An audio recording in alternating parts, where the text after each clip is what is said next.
el rechazo de la verdad. En el Evangelio de Juan, capítulo 18, versículo 33 al versículo 38, encontramos el encuentro de Jesucristo con un gobernador. El gobernador de Judea, llamado Poncio Pilato. Y Cristo está a punto de ser llevado a una cruz. Pero la conversación que vamos a escuchar en este momento entre este político gobernante y Jesucristo, el Hijo de Dios, es por demás profunda y es una verdad que nos va a mostrar de qué manera realmente el mundo desconoce el propio sentido de nuestras vidas, la razón y el propósito por el cual vivimos, y Cristo con una respuesta puede darnos en esta mañana lo que nosotros anhelamos con todo el corazón. Y dice así: entonces Pilato volvió a entrar en el pretorio y llamó a Jesús. Y le dijo: ¿eres tú el rey de los judíos? Jesús le respondió: ¿dices tú esto por ti mismo o te lo han dicho otros de mí? Pilato le respondió: ¿soy yo acaso judío? Tu nación y los principales sacerdotes te han entregado a mí. ¿Qué has hecho? Respondió Jesús: mi reino no es de este mundo. Si mi reino fuera de este mundo, mis servidores pelearían para que yo fuera entregado o para que no fuera entregado a los judíos, pero mi reino no es de aquí. Le dijo entonces Pilato: ¿eres tú rey? Respondió Jesús: tú dices que yo soy rey. Yo para esto he nacido y para esto he venido al mundo, para dar testimonio a la verdad. He venido al mundo a dar testimonio a la verdad. Todo aquel que es de la verdad, oye mi voz. Le dijo Pilato: ¿qué es la verdad? Y cuando hubo dicho esto, salió otra vez a los judíos y les dijo: yo no hallo en él ningún delito. Este gobernador hace 2000 años, cuando Jesucristo le contestó que él no era el rey, sino que él estaba diciendo y aseverando que él era realmente el rey de los judíos, y acerca de la verdad, nos damos cuenta que es interesante que en el mismo momento que Pilato le hace la pregunta a Cristo: ¿qué es la verdad?, Pilato estaba haciendo la pregunta más profunda de la filosofía moderna. Es una pregunta que tiene una profundidad y la vamos a desarrollar en esta mañana de una forma bíblica y teológica, porque ¿de dónde viene el pensamiento o la idea filosóficamente de qué es la verdad? ¿De dónde proviene este concepto? ¿Por qué es tan importante al pensamiento humano? Cada idea que tenemos, cada relación que cultivamos, en cada conversación que nos involucramos, estamos de alguna manera buscando la verdad. ¿Será esta persona que se dice mi amiga realmente, será verdad que es mi amigo? ¿Con la que me casé, será verdad que es la persona que Dios tiene para mi vida? ¿Y será verdad que esta casa que acabo de comprar es realmente la casa que necesitamos? ¿Cuál es la verdad de tantas filosofías? ¿Cuál es la verdad de tantas religiones? ¿O acaso, como han concluido los ateos del siglo XXI, no existe la verdad absoluta? Todo es relativo. Tu verdad es tu verdad, mi verdad es mi verdad. No podemos tener ningún absoluto porque todo es absolutamente relativo. Una de las realidades más básicas e innegables, universales del pensamiento es la absoluta necesidad que el mundo tiene actualmente de la verdad, porque es la pregunta más importante, enfatizo, filosófica que se puede hacer. Vamos a iniciar en esta mañana esta conferencia tratando de definir etimológicamente la palabra verdad. La palabra verdad viene del hebreo emuná, con E de Enrique, emuná, y del griego aletheia. Y escuchen lo que dice la definición bíblica o teológica de la verdad. La verdad conlleva la idea de fidelidad, firmeza, consistencia, inmutabilidad y certeza.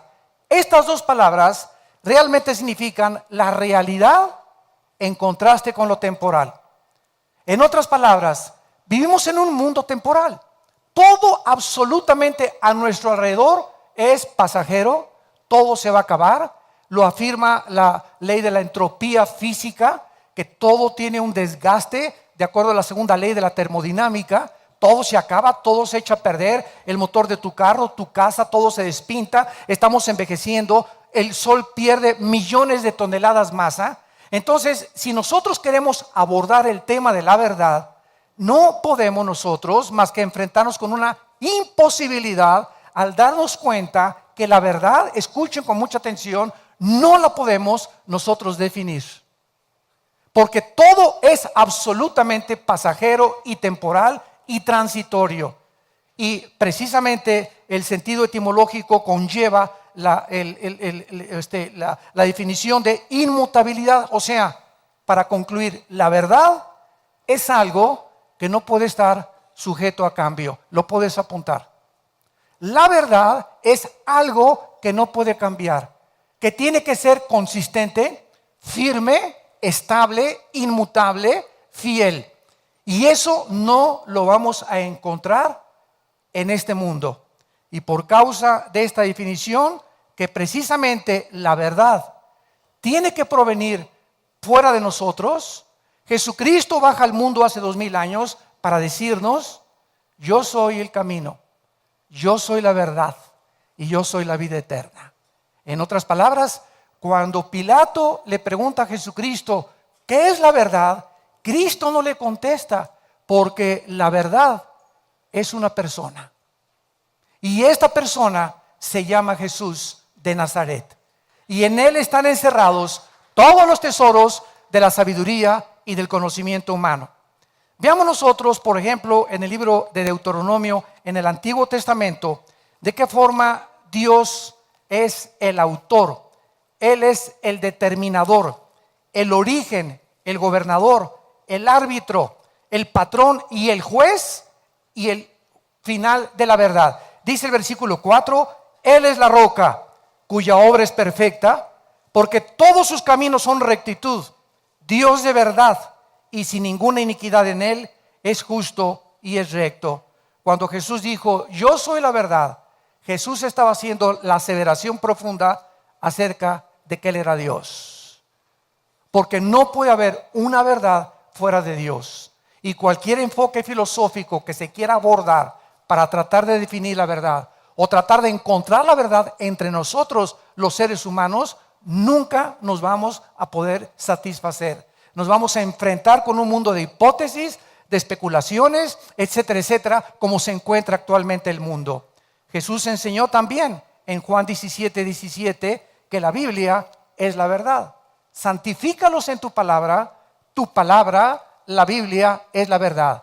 Este libro, damas y caballeros, que tengo en estos momentos en mis manos, es el primer libro que se escribió y se tradujo del original al latín por el monje Jerónimo. El primer libro en haber sido impreso en la imprenta de Gutenberg. El libro más vendido, más controversial, el libro que contiene los orígenes de los lenguajes del matrimonio, de qué es la familia, del sexo, de los gobiernos, arqueologías, genética, física, química, poesía, literatura. Aquí se encuentran los registros más antiguos de todas las disciplinas académicas que el mundo está enfrentando. Y al mismo tiempo es el libro más atacado y más controvertido. ¿Por qué?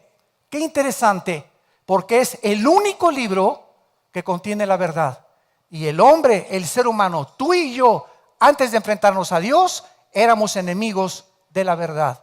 Porque la verdad, como dice el dicho en mi rancho, no duele, ¿verdad? Pero la verdad llega a lo profundo de tu corazón y la verdad te lastima. Y el mundo no está preparado y no quiere aceptar la verdad de Dios. Veamos nosotros lo inadecuado, en segundo lugar, de todas las definiciones que se han manejado. La verdad separada de Dios no significa absolutamente nada. Un matrimonio sin Dios tiene muy pocas probabilidades de funcionar. Una persona que quiera alcanzar en la vida, pues como los jóvenes ahorita, cuando me invitan a mí a las universidades a dar conferencias, siempre les pregunto a los jóvenes, ¿qué carrera están buscando ustedes? El 90% me contestan, carreras donde pueda hacer plata, donde pueda hacer dinero. Y entonces comienzan a buscar por los diccionarios y por todos los medios a encontrar cuáles son las carreras de programador o de experto en cibernética o experto en computación. ¿Qué es lo que ahorita produce más dinero y donde puedes encontrar un futuro, entre comillas, que garantice tu próxima casa y tu próximo matrimonio y tu próxima familia? Siempre es el dinero, el dinero, el dinero. Y cuando se persigue el dinero como el fin, el dinero no es que sea malo, porque lo malo es el amor al dinero. El dinero no es malo, pero cuando se persigue el dinero como el fin, te equivocas y llegas a los 25 años, a los 28 años con tu título de ingeniero, de arquitecto, de médico o de programador y te das cuenta que no es para lo que tú naciste, que no es realmente donde tú tenías tu corazón, sino que escogiste esto guiado equivocadamente por una verdad que no existe, una verdad que estabas completamente divorciada de Dios. Dios como su origen es el único que nos puede decir que es la verdad y ningún ser humano puede definir la verdad. Yo he estudiado, como lo vamos a ver ahorita, Aristóteles, Sócrates, Sóstenes, Hegel, Emmanuel Kant, etcétera, etcétera, la dialéctica materialista, y todos los filósofos y todos los ateos del siglo XX buscaron la verdad, como el famoso Jean-Paul Sartre, el padre del existencialismo en los 60s. Escribió el libro La náusea, El muro, y antes de morir Sartre en Francia le dice a una de sus hijas, me encuentro en la vida como en mi libro con un muro donde quiero tratar de penetrar y encontrar científicamente el conocimiento a través de la filosofía y me estrello contra algo que no puedo yo traspasar. Y ese muro precisamente que Sartre no pudo traspasar es lo que la Biblia le llama, damas y caballeros, la limitación del conocimiento y el intelecto humano. Hasta que el ser humano reconozca que somos limitados, que tenemos un intelecto que no puede compararse. Si vamos a suponer que si Dios existe, tiene que ser un ser infinitamente sabio, cuyos pensamientos y cuyos caminos son mucho, mucho más grandes y más altos que los nuestros. Esto es lógico, siguiendo una línea lógica elemental. Entonces, si Dios es ese Dios y yo soy un hombre con un cerebro de chícharo, de renacuajo, de caracol, ¿cómo me atrevo a creer que yo puedo concebir, poder decirle a Dios por qué hiciste esto o te equivocaste? O si yo fuera tú, no lo hubiera hecho. A ver, ven para acá, Dios, siéntate aquí, soy el juez, yo te voy a juzgar y tú me vas a responder. Esto se conoce en la Biblia con la palabra soberbia intelectual, que es la base del ateísmo. Que es el ateo, una persona que se cree Dios. Él no cree en un Dios, en algo que trascienda su conciencia. Él cree que Él puede determinar el bien y el mal.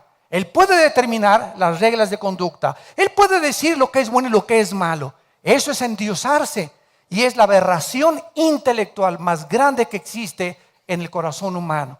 Entonces no podemos nosotros entender que no podemos nosotros definir la verdad. Solo Dios es eterno, autoexistente, autosuficiente. Él es el creador con todo lo que existe. Solo Él podemos encontrar el origen de la verdad. Si no creemos esto, vamos a tratar de definir la verdad sin ninguna referencia a Dios. Y vamos a tratar de buscar en las escuelas de filosofía. Yo he estado aquí en la facultad en la UNAM de filosofía teniendo debates con estudiantes y estamos tratando de encontrar a ver cuál es tu verdad o cómo puedes definir la verdad. Nos enfrentaremos con la necesidad de un absoluto universal. No podemos, insisto durante toda la conferencia, tratar de encontrar la verdad fuera de la realidad eterna de Dios. Así es como la Biblia bosqueja, escuchen ustedes, el deterioro del carácter y del pensamiento humano. En el libro de Job, que es el libro más antiguo de la Biblia junto con el libro de Génesis, capítulo 37, encontramos a un hombre hace 4.500, 5.000 años aproximadamente, que fue despojado de todas sus propiedades y fue despojado de su familia. Ahora sí, como dicen muchos, lo peor que le pudo haber sucedido es que le dejaran a la esposa. Pero sin embargo, cuando venimos a la Biblia y comenzamos a estudiar el carácter de Dios y comenzamos a entender la verdad de los pensamientos de Dios, todo cobra sentido y propósito. Y comenzamos a poder entender realmente por qué las cosas son como son y por qué suceden como suceden. Y ya no nos erigimos como dioses, ni demandamos justicia a ese Dios que si tú eres esto, ¿por qué permites aquello? Que es la teodicea teológica y después podemos abordar. Pero tenemos que entender esto, la limitación que nosotros tenemos. Muy bien, durante más de un año Job no entendió por qué si él era un hombre bueno, era temeroso de Dios, era un hombre que buscaba a Dios con todo su corazón, de repente pierde su ganado, de repente pierde a sus hijos, de repente él se queda en la pobreza total y todavía aún más le viene una enfermedad de la punta de la cabeza a la punta de los pies. En ese momento Dios nos deja este testimonio en la Biblia, porque cualquiera de nosotros que comienza a racionalizar y a tratar de comprender, si mira, tú tienes diabetes y ya te estás quejando contra Dios, te duele la cabeza y te estás quejando contra Dios. Ahora imagínate que perdieras todo y que tuvieras una enfermedad de la cabeza a los pies, sería una buena oportunidad y una causa justificable para poder tratar de debatir a Dios. Sin embargo, este hombre Job, a través de todo el libro, se enfrenta con tres amigos que se acercan a su vida, filósofos. Y estos tres le comienzan a decir, no, mira Job, tú tienes este problema y perdiste todo porque hay pecado en tu vida. Entonces, Job ha tratado durante todo el libro de racionalizar. ¿Por qué si soy bueno me pasan cosas malas? ¿Por qué si soy bueno me pasan cosas malas? ¿Por qué si me acabo de convertir a Cristo de repente me chocaron mi carro? ¿Por qué si soy bueno mi hija todavía es una rebelde y todavía no se convierte? ¿Por qué si he decidido abrir estudios en mi casa de la Biblia, el primera semana antes de que los abriera, ya comenzaron los pleitos entre yo y mi esposo, tuvimos un problema con la hija, precisamente porque la Biblia nos coloca en un mundo en el cual estamos ocupados nosotros en resistir a un mundo invisible que nos rodea de maldad. Vivimos un mundo ocupado por un querubín llamado Luzbel, Lucifer, que se rebeló contra Dios hace millones de años, antes de que existiera ni siquiera el tiempo, la materia y el espacio, y con la tercera parte de los ángeles. Y este planeta, Dios en su soberanía ha permitido que Él lo controle. La Biblia dice que ahorita el mundo en que tú y yo vivimos está controlado, dominado e influenciado en las artes, en las diversiones, en las películas, en todo absolutamente por Satanás y sus demonios. Y cuando Cristo viene al mundo hace 2000 años, si tú lees los 4 evangelios, inmediatamente Cristo desata la guerra contra criaturas invisibles que estaban dentro de personas que no sabían, creían que era epilepsia, creían que era problemas mentales, creían que era psicosis, o era un psicópata, o un esquizofrénico, o un paranoico, lo que la psiquiatría y la psicología califica ahorita como desvíos o problemas mentales, y Cristo los atribuye, los problemas que desquician la mente, a problemas de criaturas espirituales invisibles que Él llamó demonios. Y la palabra daimón en el griego significa criaturas inteligentes, seres inteligentes. No vamos a desviarnos mucho en eso, pero Job, a pesar de toda esta presión que nosotros tenemos actualmente en el siglo XXI, porque estamos bajo una presión tremenda, ¿de dónde viene el estrés, la angustia? De que de repente no estamos seguros del futuro y me siento con ansiedad porque me estoy preocupando por algo que ni siquiera va a existir. Porque estoy así tenso, amargado, enojado, intranquilo, sin paz, porque no estoy seguro de mi vida. Quiero tener el control de mi vida yo. Y es imposible controlar nuestras vidas. El estrés viene cuando la puerta se la abres, cuando crees que tú estás al control y se lo has quitado a Dios. En el momento en el que tú crees que tú tienes el control de tu vida, le abres la puerta al estrés. Y se te olvida que hay un Dios que tiene control de nuestras vidas. Vengan a mí todos ustedes los que están trabajados y cargados, dijo Jesucristo, que yo los haré descansar. Si tú traes ahorita una carga que no puedes llevar y que te sientes que esa carga está desvaneciéndote y está devastando completamente tu vida emocional, es porque no la tiene Jesucristo. Porque Él dijo, mi yugo es fácil y ligera mi carga. Así que si hay alguna persona que me escucha que tiene problemas, que ha llegado a la desesperación y a la angustia, es porque tú los quieres cargar y tú los quieres solucionar. Y estás muy equivocado. Se llama incredulidad. No crees a las promesas de Dios. Por nada estén afanados. No te afanes por tu comida, ¿qué vas a comer mañana? No te afanes por tu vestido. No te afanes por tu renta. Déjamelo a mí, dice el Señor. Busca mi reino primeramente y todas las demás cosas te las daré. Ese es el secreto de la vida que Jesucristo nos vino a revelar.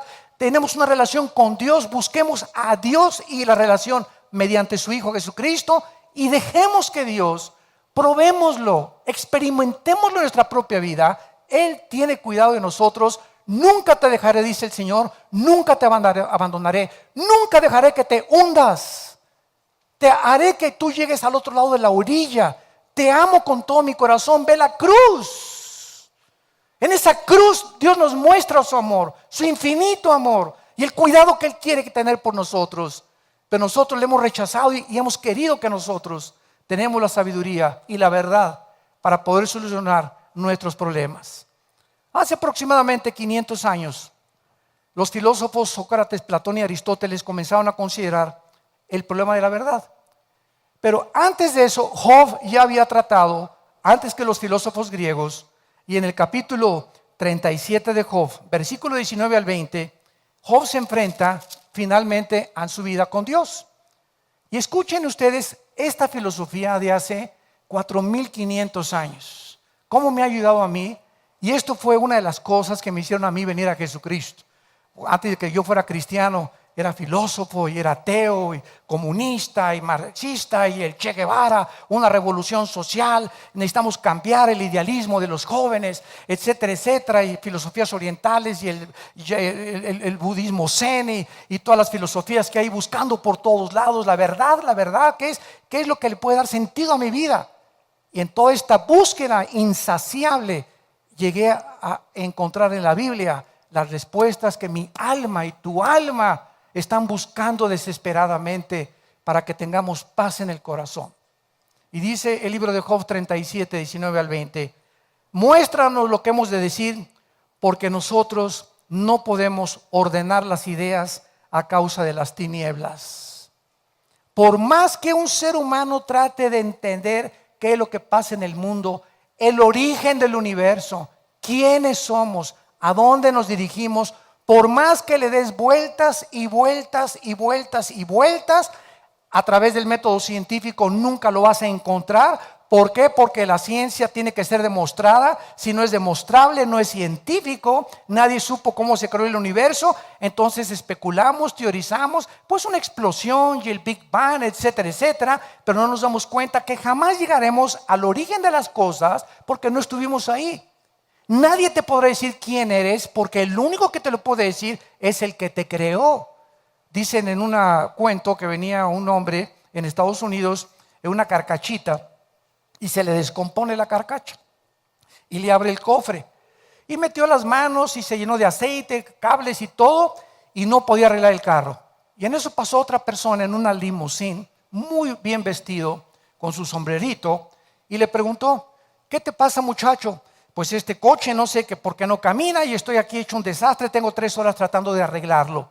Entonces el señor, elegantemente vestido, le dijo, ¿me permites? Súbete al carro y cuando yo te diga prendes el switch. Entonces agarró 2 cables, 3 y que prende el carro. Y el muchacho le preguntó, oiga, ¿cómo le hizo usted para arreglar este problema en 2 minutos cuando yo llevo 3 horas? Y esta persona le contestó, mi nombre es Henry Ford, yo hice el carro. Un Ford modelo T, 1906, 1907. Y así estamos nosotros, queriendo arreglar con psicología el matrimonio y nuestros hijos, y con la psiquiatría y con filosofías orientales, y buscando por allá y de un teatro al otro, de una filosofía a otra, de una botella a otra, de una droga a la otra, buscando siempre por todos lados. Y todos somos hombres, somos humanos. Nadie más que Dios nos puede ayudar, entendámoslo. Estamos tratando de arreglar algo que trasciende las capacidades que tenemos nosotros para ser padres, para ser esposos, para ser hijos, para ser empresarios. Va mucho más allá de la capacidad con la cual tú y yo hemos nacido. No somos dioses, necesitamos a Dios. Y es hasta el momento en que tú reconoces tu necesidad que tienes de Dios, cuando verdaderamente tu corazón se puede abrir, porque la Biblia dice: me encontrarás porque me buscarás con todo tu corazón. Vemos nosotros también en el versículo 20 de Job 37, que dice Job: por más que el hombre razone, quedará como abismado. Por eso el 90% de los ateos o mueren locos o mueren completamente amargados contra alguien que no existe. Por el amor de Dios, se han pasado toda su vida luchando con algo inexistente. Fue lo que le dijo Sartre a su hija antes de morir: ahora reconozco que he sido un tonto, yo me considero un filósofo racionalista, y ahora comprendo, concluyendo mi vida y mi lucha y mis pensamientos, que me he pasado más de 75 años luchando contra alguien que no existe. Esto es un absurdo filosófico ya de por sí. Qué increíble, ¿verdad? Pero esa es la mente humana.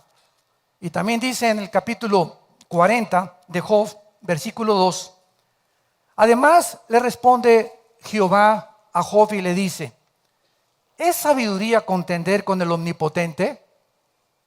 ¿Qué contestarías tú? ¿Podría un niño de 3 años ponérsele al brinco a Alberto Einstein? Oye, explícame tu fórmula E igual a MC al cuadrado. Mira, chamaco, cabeza melocotón, por más que yo te lo explicara, tienes primero que aprender a sumar, restas, quebrados, raíz cuadrada, cálculo diferencial, matemáticas cuánticas, etcétera, etcétera.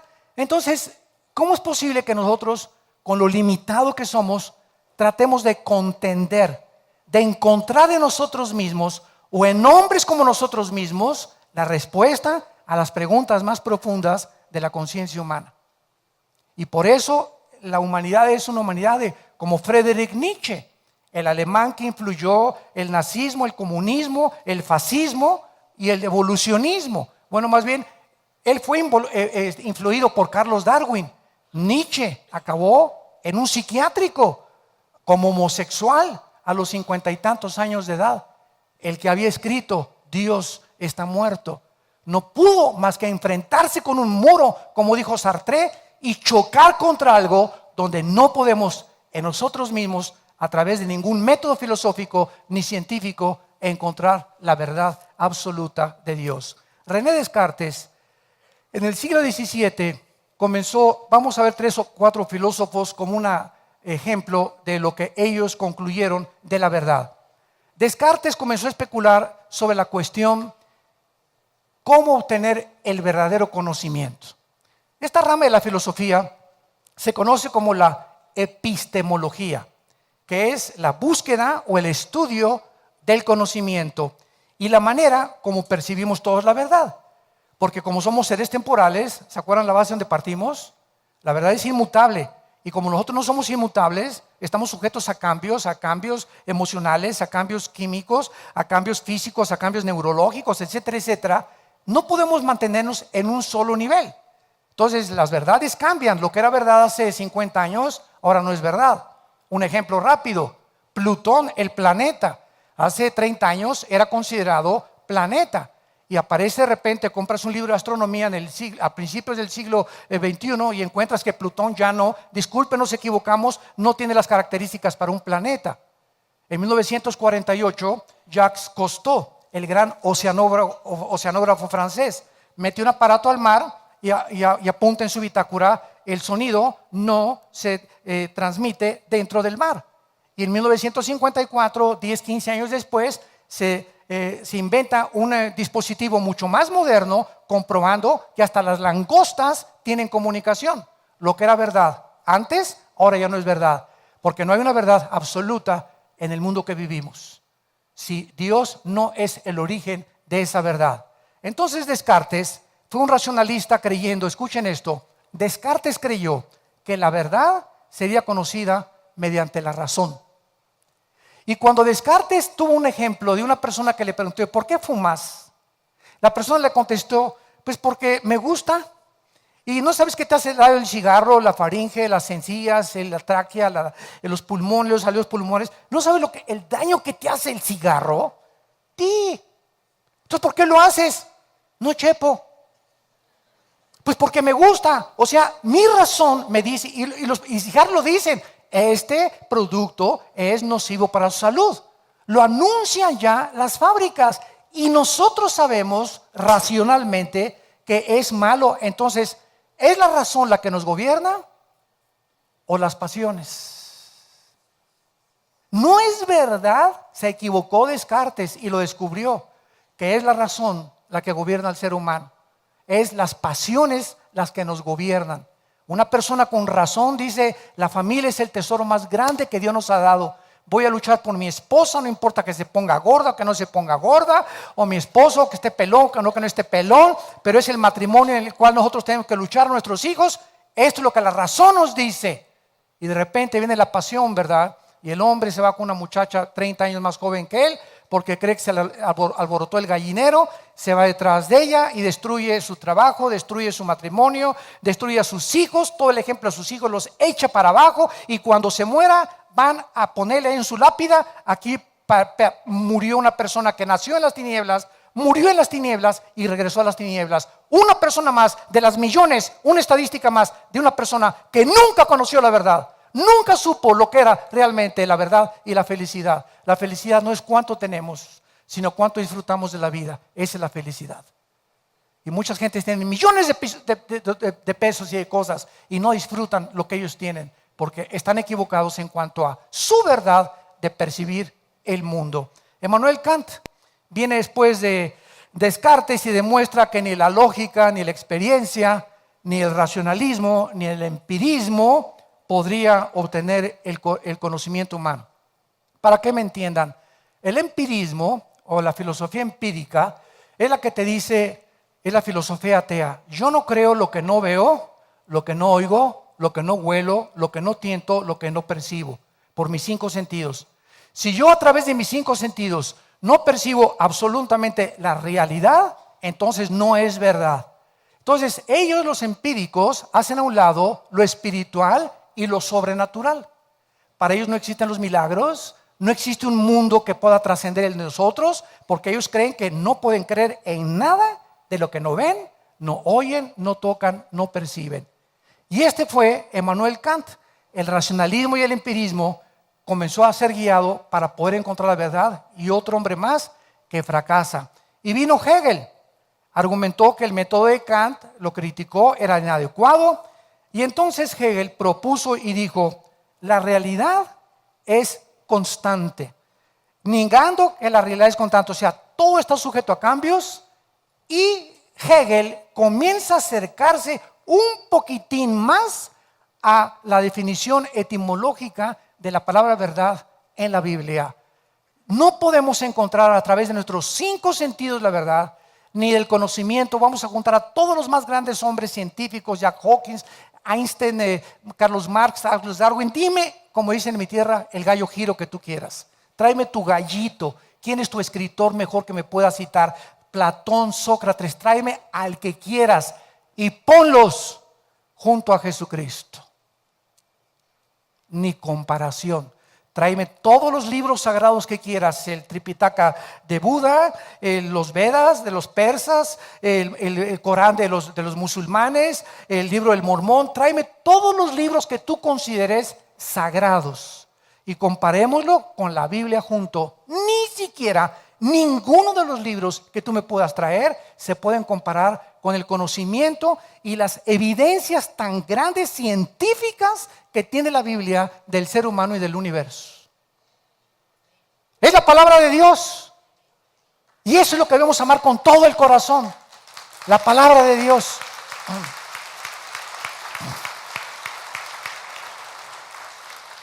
¿Cuál es la lección más valiosa para la humanidad que tiene que ser aprendida de la filosofía? Es que es imposible, tratemos de aprender esto, amantes de la filosofía, es imposible tratar de darle sentido a la verdad sin reconocer a Dios como el punto de partida. Desde cualquier perspectiva que tú quieras abordar y el estudio de qué es la verdad, realmente, qué es la verdad en el universo que existo, de dónde vengo, quién soy, para qué nací. ¿Hay vida después de la vida? Y si no hay vida después de la vida, nada tiene sentido, nada tiene propósito. La moral es relativa, porque para los nazis, matar 6 millones de judíos era su verdad.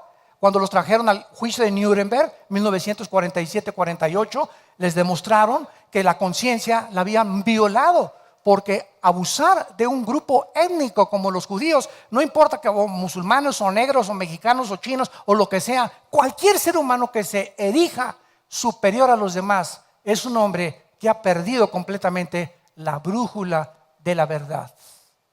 Porque la verdad es que todos somos hechos de la misma sangre, que somos una misma raza, amarillos, morenos, negros, blancos, anglosajones, etcétera, etcétera, que todos provenimos de Dios y que todos los seres humanos, por más pobres que sean, por más ricos, por más indígenas, fuimos creados a su imagen y semejanza. Esto es lo que le hace digno al ser humano, la imagen y semejanza de Dios. Y esta es la razón por la cual debemos de tratarnos con respeto. Este es el fundamento de los verdaderos derechos humanos, la imagen y semejanza que Dios ha estampado en nuestros corazones. Y mientras no tengamos ese respeto de los unos por los otros, es lo que proviene con la palabra racismo, que cada vez aumenta más y más en el mundo. En el libro de Colosenses capítulo 2, versículo 8, el apóstol Pablo dice lo siguiente: nadie los engañe por medio de filosofías, ni de huecas sutilezas según la tradición de los hombres, sino según en Cristo. La Biblia nos hace un llamado de atención y nos dice: ten cuidado cuando vayas al puesto de periódicos y leas el Calimán. Y la revista, ¿verdad?, duda. Por eso tienes las dudas que tienes. Y todas las librerías están llenas de especulaciones, de teorías, de perspectivas de un hombre, de otro hombre, etcétera, etcétera. Y cuando tienes así los billones de volúmenes de literatura que existen en el mundo, te puedes preguntar: ¿quién de todos está diciendo la verdad? ¿A quién voy a seguir? ¿Quién es mi líder? ¿El Che Guevara? ¿Mahoma? ¿Mahatma Gandhi? ¿Confucio? ¿Zoroastro? ¿A quién voy a seguir? ¿Quién puede elegirse y mostrarme cuál es el camino que mi vida debe de tomar? ¿Quién me va a decir cómo debo ser, qué responsabilidad tiene un hombre casado con su esposa? ¿Quién le va a decir a la mujer qué es la mujer y cuál es el valor verdadero de una mujer dentro de la sociedad donde ella se desarrolla? ¿Quién les va a enseñar a los hijos? ¿Quién nos va a decir qué es el sexo? Si yo tengo ahorita una copa y agarro una linterna y me la sirven llena de agua la copa y agarro una linterna y le hago así, alguien me dice: Armando, la linterna es un dispositivo que fue creado por el fabricante para echar luz, no fue fabricado para darle vuelta al agua. Entonces estás usando algo completamente equivocadamente. Para eso se usan las cucharas.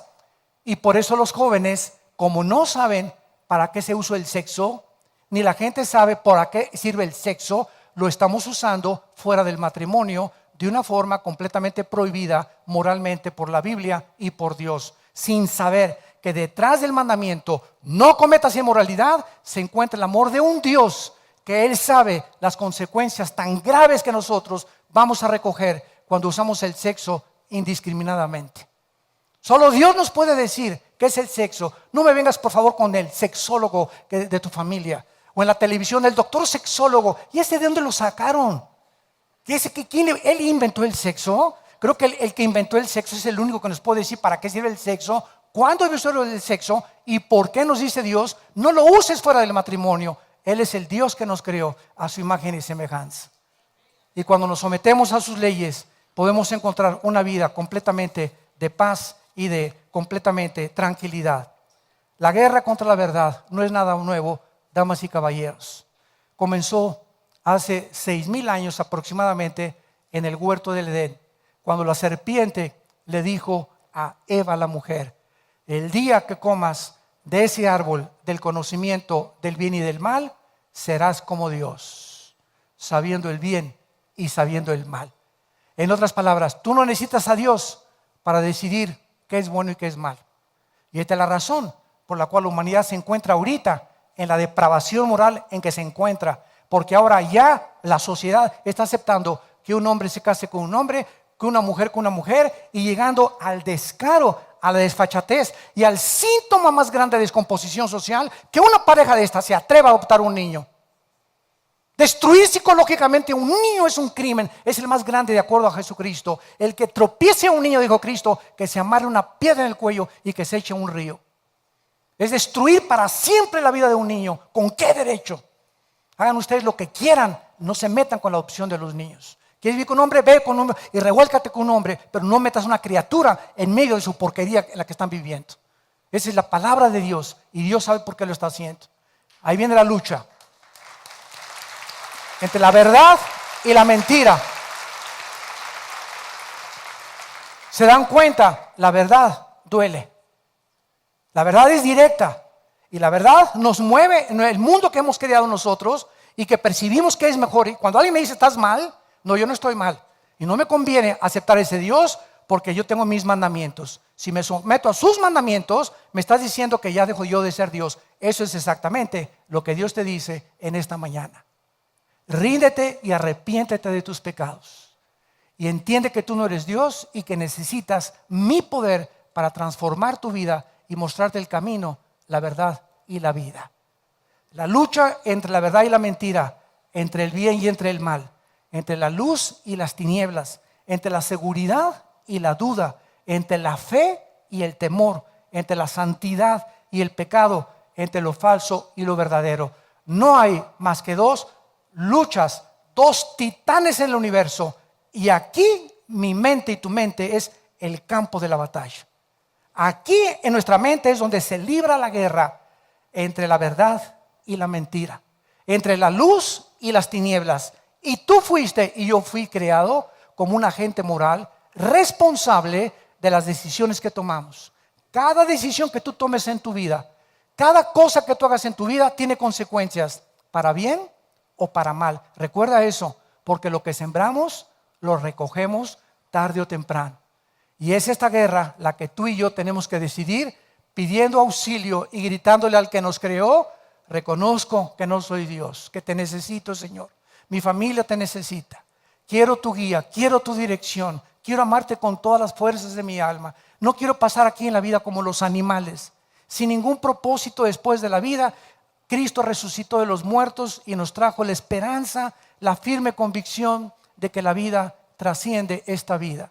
La vida después de esta vida nos está esperando para enjugar nuestras lágrimas y para recordar cuando despertemos a su imagen y semejanza, ya sin el pecado, que podamos decir: valió la pena que las aflicciones que hemos pasado en esta corta vida, que son 70, 80 años lo que dura nuestra vida, comparables con la vida que nos tiene Dios esperando por toda la eternidad. Y finalmente,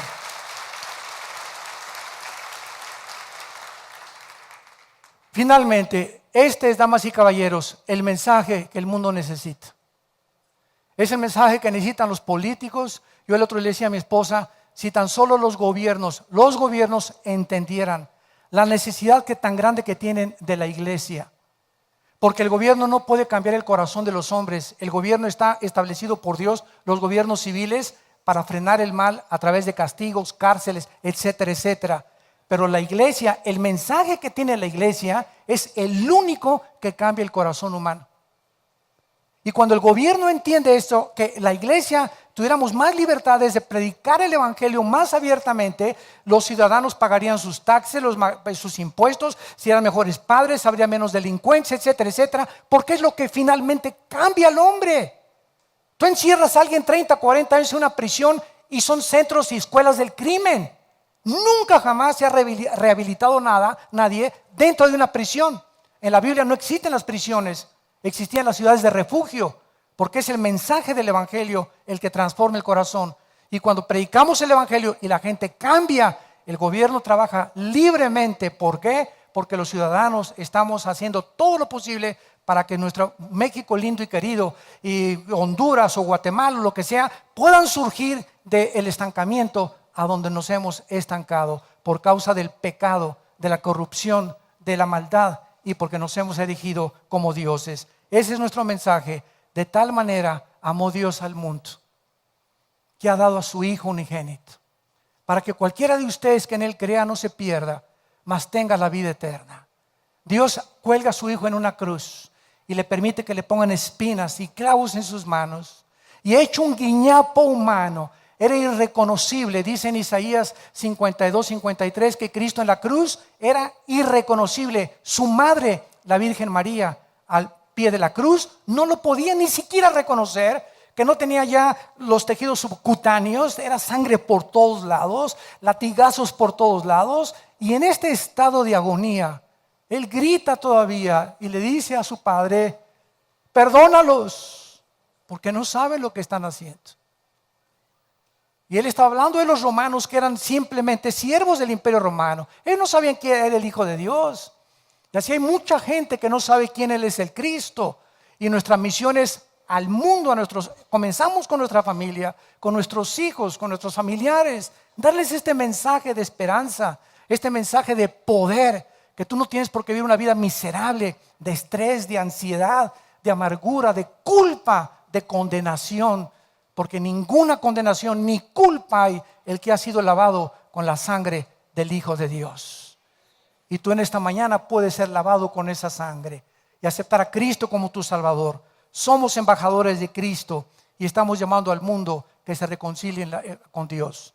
Yo te digo en esta mañana, arrepiéntete de tus pecados, por cuanto Dios, el Dios de la Biblia, ha establecido un día cuando tú mueras y cuando yo muera, donde va a juzgarte de todo lo que hiciste y de todo lo que yo hice.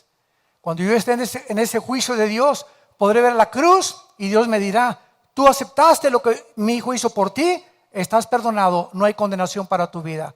Pero todos aquellos que rechazaron este mensaje, la verdad, dijo Cristo en Juan capítulo 3, esta es la condenación, que la luz vino al mundo, como ahorita estamos siendo iluminados por la verdad, pero los hombres amaron más las tinieblas, porque sus obras eran malas. Es como mineros que se caen en una mina y durante 3 semanas no han visto la luz.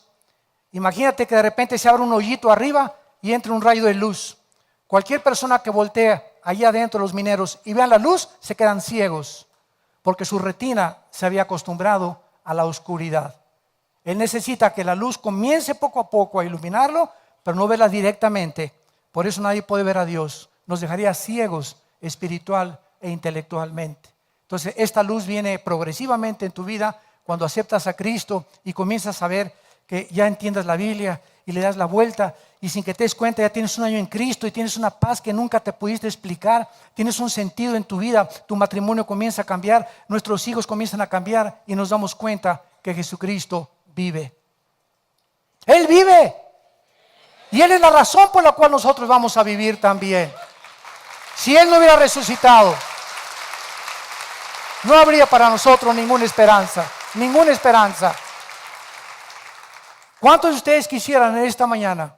Ninguno ha venido aquí, ni los que nos oyen por la televisión y los medios de redes sociales, ninguno está oyendo esta conferencia por coincidencia ni por accidente, sino porque Dios en su misericordia, escúchame, y en su gracia, Él te ha traído y te ha permitido que tú abras tus oídos en esta mañana y detengas tu vida.